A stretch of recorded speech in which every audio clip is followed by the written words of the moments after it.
எப்படி இருக்கீங்க? நல்லா இருக்கீங்களா? இன்றைக்கி நம்ம வீடியோவில் என்ன ஸ்டோரி பார்க்க போகிறோன்னா, அதுக்கு முன்னாடி என்னுடைய சேனலை சப்ஸ்கிரைப் பண்ணிக்கோங்க, லைக் பண்ணுங்கள், சப்போர்ட் பண்ணுங்கள். உங்களுடைய கருத்துக்களை தாராளமாக தெரிவிக்கலாம், மறந்துடாதீங்க நண்பர்களே. ஸோ ப்ளீஸ் சப்ஸ்கிரைப் பண்ணிக்கோங்க, சப்போர்ட் பண்ணுங்கள். வாங்க நம்ம வீடியோக்குள்ள போகலாம். திருமணமான பெண் தன் தாய்க்கு எழுதிய கடிதம். அனைவரும் கட்டாயம் படிங்க.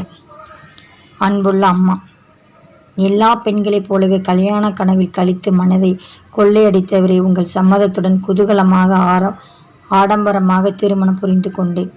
பின்னர் தான் தெரிந்தது வாழ்க்கை சினிமாவில் போடும் சுபத்திற்கு பின்பு தான் தொடங்குகிறதென்று. வாழ்க்கையில் விரும்புவது வெறுப்பதென்பதையும் தாண்டி நிறைய இருக்கிறது என்று தெரிய வருகிறது. எத்தனை பொறுப்புகள், எத்தனை சுமைகள், எத்தனை எதிர்பார்ப்புகள், எத்தனை தியாகங்கள், எத்தனை ஏமாற்றங்கள். நினைத்த நேரத்தில் நிம்மதியாக முழு தூக்கம் கலைத்த நேரத்தில் எழுந்திருக்க முடியவில்லை.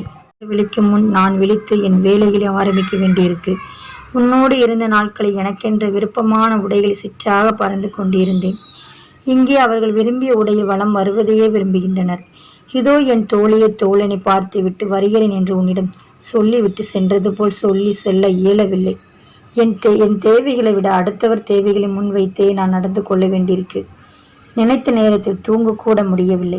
எனக்கு விருப்பமான டிவி நிகழ்ச்சியை கூட பார்க்க முடிவதில்லை. சில நேரங்கள் எதற்கு இந்த திருமணம் என்ற அலுப்பாக இருக்கிறது. இந்த திருமணம் என் சுதந்திரத்தை அல்லவா பறித்து விட்டது, என் சுயத்தை அல்லவா சூறையாடி விட்டது. உன்னிடம் இருந்த போது மிக மகிழ்வாக இருந்தேன். உன்னிடம் திரும்ப வந்து விடலாமா? வேண்டாம் என்று நான் சொல்ல ஒரே ஒரு இட்லி போட்டுக்கோ, உனக்கு பிடிக்கும் என்று பால் கோவா செஞ்சேனே, நீ பின்னாலேயே வந்து ஊட்டி விடுவதை கொஞ்சி கொள்ள வேண்டும் போலிருக்கிறது.